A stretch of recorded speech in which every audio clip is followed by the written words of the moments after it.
ومن يقتل مؤمنا متعمدا فجزاؤه جهنم خالدين فيها وغضب الله عليه ولعنه وأعد له عذابا عظيما শহীদ কাফেলা বাংলাদেশ জামাত ইসলামী কর্তৃক আয়োজিত বৈশাখী 28 অক্টোবর এর সমাবেশ অনুষ্ঠানে উপস্থিত আছেন গণমানুষের সংগঠন বাংলাদেশ জামাত ইসলামী চট্টগ্রাম মহানগরীর সম্মানিত আমির আলহাজ শাহজাহান চৌধুরী ভাই, আর উপস্থিত আছেন বিভিন্ন স্তরের দায়িত্বশীল বৃন্দ, বীর চট্টগ্রামের জনগণ।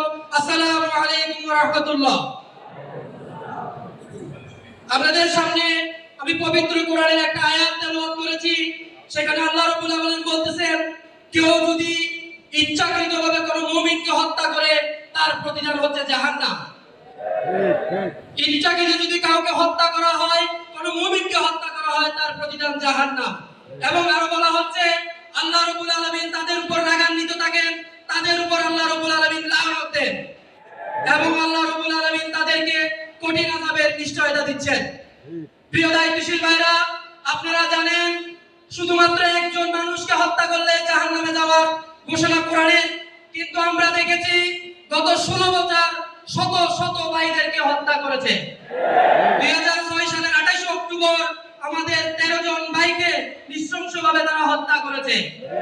আমাদের এই চট্টগ্রামে তারা হত্যা করেছে অনেক ভাইকে। 2013 সালের 5 ফেব্রুয়ারি অলংকার মোড়ে তারা হত্যা করেছিল শহীদ ইমরান খান রাজীব ভাইকে। তারা হত্যা করেছিল দাওয়ানহাট মোড়ে শহীদ আবিদ বিন ইসলাম ভাইকে। তারা 2014 সালে চট্টগ্রাম বিশ্ববিদ্যালয়ে আমাদের মামুন হোসেন ভাইকে, জীবন্ত মানুষকে তারা জবাই করে দিয়েছে। আমরা বলতে চাই শুধুমাত্র সন্ত্রাসী সংগঠন ছাত্রলীগকে নিষিদ্ধ করতে হবে না, তার সাথে সাথে যুবলীগকেও নিষিদ্ধ করতে হবে, তার সাথে সাথে স্বেচ্ছাসেবক লীগকেও নিষিদ্ধ করতে হবে, সাথে সাথে তাদের মাদার সংগঠন আওয়ামী লীগকেও নিষিদ্ধ করতে হবে।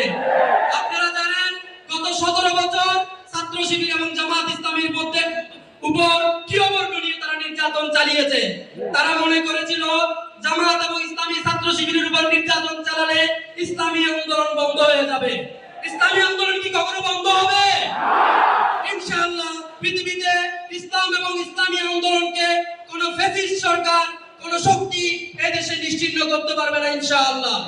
আমরা এই সমাবেশ থেকে 28 অক্টোবরের যে সন্ত্রাসী সকলের বিচার কামনা করে আমার সংক্ষিপ্ত কথা শেষ করছি।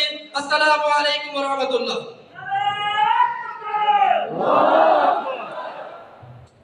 সম্মানিত সমাবেশ।